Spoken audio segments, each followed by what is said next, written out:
Today is Saturday, March 1st, 2025. This is my first of probably many recordings. Casey Anthony now admits she lied about a host of circumstances to police as a consequence of a fractured family life and a father who lawyers accused of sexually abusing her for years. Why didn't you call 31 days ago? I've been looking for her and have gone through other resources to try to find her, which was stupid. Anthony blames her father, George, for the tragic death. Still defending the fact that I didn't hurt her. Casey Marie Anthony, formerly known as the most hated woman in America. She recently took to TikTok after years of controversy around her alleged murder of her own 2-year-old daughter, Kaylee Marie Anthony. And for those of you who aren't particularly familiar with this case, don't worry, I will catch you up to speed right now. Kaylee was a daughter of Casey Anthony, who was a 2-year-old girl who was definitely murdered by someone, as the homicide investigators did rule her death some sort of homicide or something along those lines. Kaylee had been reported missing on July 15th, 2008, which was 31 days after the child had actually gone missing. And the person that reported this wasn't the mother of this child. It was her grandmother, Cindy. And Casey, in an interview that we're going to watch soon, will explain why she didn't report her child missing after 31 days. Now, there's so much information out there floating around, and it's all very convoluted. She even says that at some point that her baby was with a babysitter that she referred to as Zans or something along those lines, but it turned out this person didn't even exist, along with a plethora of other lies, which we won't get into great detail. Maybe not into a future video where we do a deep dive on this whole case. The important information to know is that this child was missing for 31 days, and Cindy reported because she had not seen her granddaughter in that amount of time and was extremely concerned because whenever she asked Casey where her daughter was, she just kept saying she's with the babysitter so that Casey could go out and drink and party and have fun and have no responsibilities while her child is allegedly with a babysitter. Anyway, on December 11th of that same year, Kaylee's skeletal remains were found in a wooded area inside of a laundry bag, which indicated to investigators loud and clear that there was some foul play happening here. Somebody was responsible for this. And all eyes pointed to Miss Casey Anthony, who, if you're not aware of, is not behind bars because she was not found guilty of murder because they just did not have enough evidence to pin it on her. And now, many years later, even though Casey is considered to be the only real suspect in this case, she's tried to even pin this death on her own father, throw him under the bus, even though he defended her tooth and nail during those court hearings. This is one of the most disgusting and maniacal things this woman has done, and that's honestly incredible considering her alleged feat of murdering her own 2-year-old daughter. Now, a lot of people also speculate that perhaps it wasn't murder, it could have been an accident, she could have drowned in the pool or something like that, and she covered it up, which is definitely a possibility. But unfortunately, because this is a closed case, there's never going to really be any more information that comes out about it. Nothing else we know about it is going to be anything beyond speculative. Now we fast forward to today, and Miss Casey Anthony, as I mentioned previously, has made a TikTok account where she is posing as some kind of legal advocate. And why I say posing, even if she has the legal certifications for it or whatever, is nobody wants her to be their advocate, right? She is still hated by the vast majority of people that know who she is.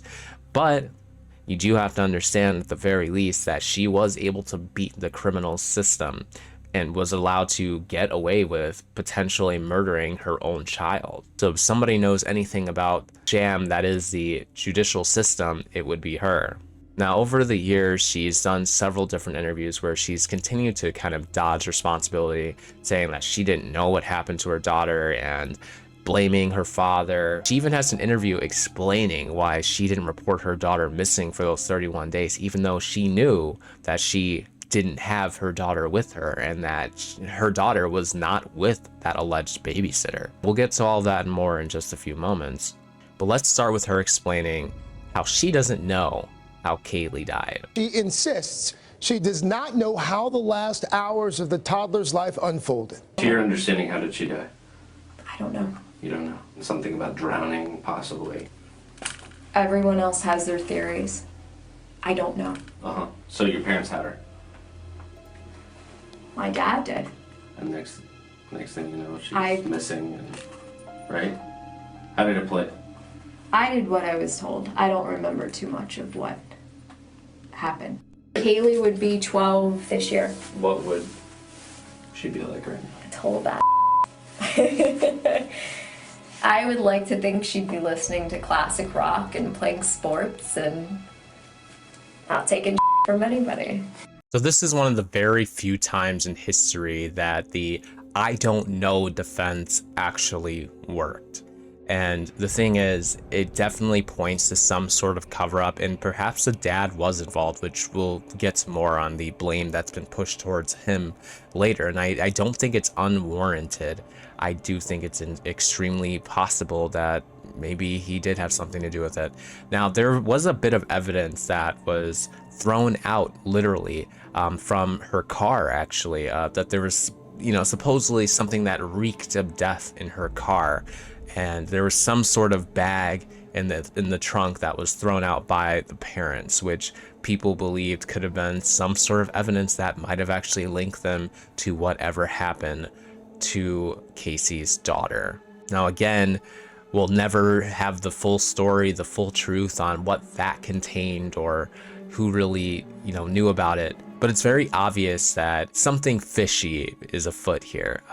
Casey feigning ignorance of "I don't know what happened to my daughter" and not reporting it to police 31 days is not believable. And it's really concerning how investigators weren't able to really figure out what happened here before this case was closed and became, something that would never be opened up or addressed again, because there's no double jeopardy in this country. But it's sad to know that there will never, ever be justice for Kaylee, because whoever was involved apparently did a good enough job at covering it up to where investigators could not pin this crime on them. Now, I don't believe it for a second that Casey didn't know where her daughter was, didn't know what happened to her. She knew. We could say that with great confidence that she knew, especially because all of the lies make it very clear that she knew something had happened to her daughter, and she was well aware of what it was.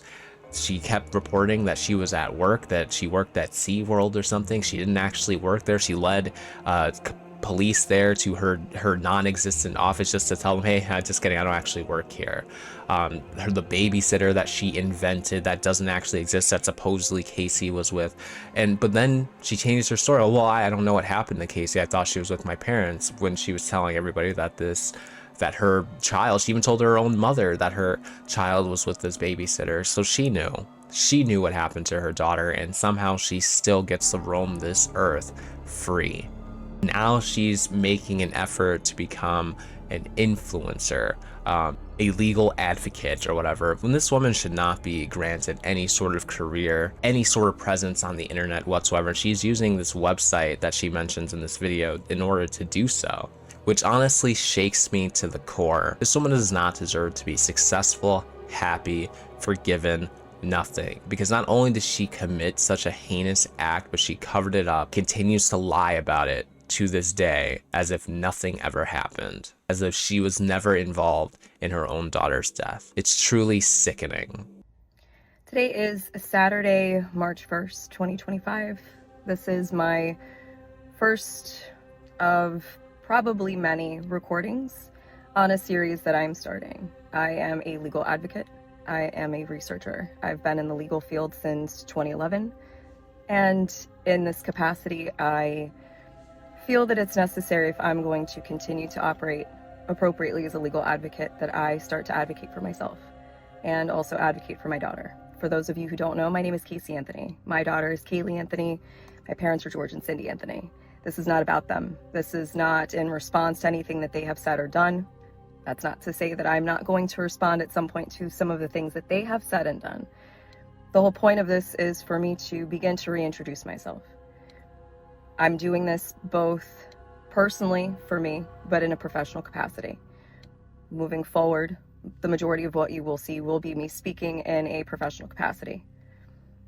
My goal is to continue to help give a voice to people, to give people tools and resources that they can utilize so they actually know where they can turn to. So with that, please join me on Substack. If you have questions, I will set up an email address where we can correspond directly. Up until this point, that has never happened. And it's only going to be on a limited basis regarding legal issues, legal matters. One of the main reasons that I'm doing this, there are people close to me who have been targeted and attacked recently. There are also people close to me who have had some recent things occur. And when necessary, people needed to step up, myself included. So as a proponent for the LGBTQ community, for our legal community, women's rights, I feel that it's important that I use this platform that was thrust upon me and now look at as a blessing as opposed to the curse that it has been since 2008. With that, these aren't going to be perfect. They're not going to be edited. Most of the time, they're not going to be short. But I am proverbially standing in the light, embracing this piece, still going to keep my privacy intact, so you will get very comfortable with my car. And I will explain in great detail why it's so important for people to protect their privacy. It's not just important to public figures, it's even more important to private individuals. And with the current climate in our country especially, it's that much more important, which is why I am utilizing the Substack platform. Yes, I am advertising this and publishing this on TikTok, possibly also through other meta platforms, but my intention is to separate from that and showcase even more why Substack is such an important resource for people to utilize moving forward. Anyway, I appreciate your time, and we'll see how this goes.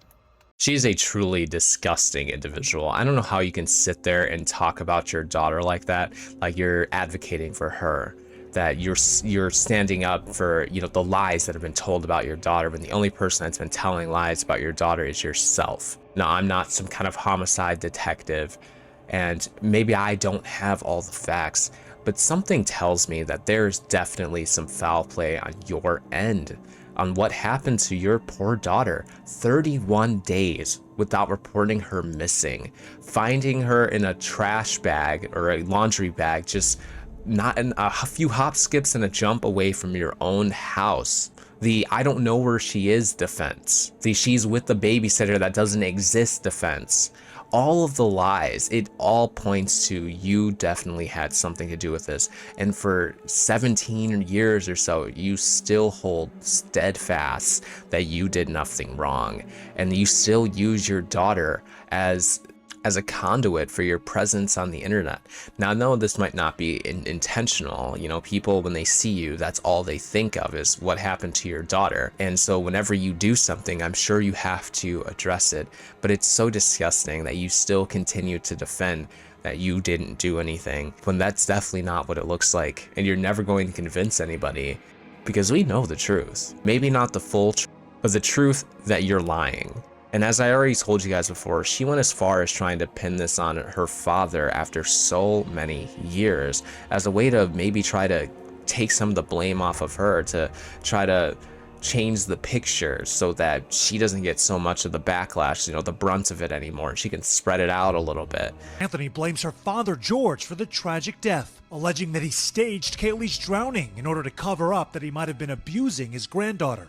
She tells Peacock, owned by NBC Universal, which also owns NBC News, that the day Kaylee disappeared, she actually fell asleep with the 2-year-old child in her arms, only to be awakened by her father, later holding the lifeless child. In the series, Casey says, "She was soaking wet. I can see him standing there with her in his arms and hand her to me and telling me that it's my fault, that I did that I caused that. But he didn't rush to call 911 and he wasn't trying to resuscitate her." For 31 days, Anthony says she thought her daughter was alive and well while she stayed with a boyfriend. Back in 2011, Anthony's defense team telling a different story, arguing in court that Kaylee was not killed, but drowned in the family pool. And after the child was found, he helped dispose of the body in order to cover up the death, something George Anthony repeatedly denied during testimony. Why didn't you call 31 days ago? I've been looking for her and have gone through other resources to try to find her, which was stupid. Yeah, what an elaborate ruse. Well, actually, I didn't know what happened to my daughter. She was missing, but actually I knew where she was the whole time. She was with the babysitter. Well, actually, that's not true. She died, and my dad actually showed me her dead body, but I actually thought she was alive and well this whole time. Yeah, does that make sense? That's pretty much what she said. That kind of summarizes her whole defense, and somehow she was able to get away with that. That being basically her defense. Like, which one is it? Those are all completely different stories. And it's incredible because even if we went down the route of he presented her unconscious daughter to her like, oh, you killed her, but she's actually alive and well, and then you just don't see her again for 31 days and you're not curious about that. You're not like, maybe I should report this to the police, or maybe I should figure out what the hell my dad did with my daughter. Like, it just doesn't add up. Nothing adds up. Nothing makes sense. It's very clear. You, at the very least, are definitely guilty. And whether your dad is or not is a mystery. I don't know for certain if he was involved in any way, shape, or form, but the way he defended her tooth and nail, it might be because of that, but it could also just be because some people do that for their family. Even if they know that they're guilty of some sort of crime, they will oftentimes still defend them because that's their family. In this case, this is her daughter. Now, trying to pin literal sexual assault of the child on the dad on top of the potential murder is so crazy, or the accidental death caused by negligence, as you might call it. Or actually, in her case, she did think it was intentional because he thought that she said that he was basically trying to use this as a way to cover up what he had done to the daughter, abuse and everything. So in this case, it'd be intentional. Trying to pin both these things on your own dad is fucking maniacal. It's so evil, disgusting, and it's crazy that you have feats that even can come close to comparing to what you did to your daughter, and you still run around to this day acting like you've done nothing wrong. You are a horrible, disgusting human being.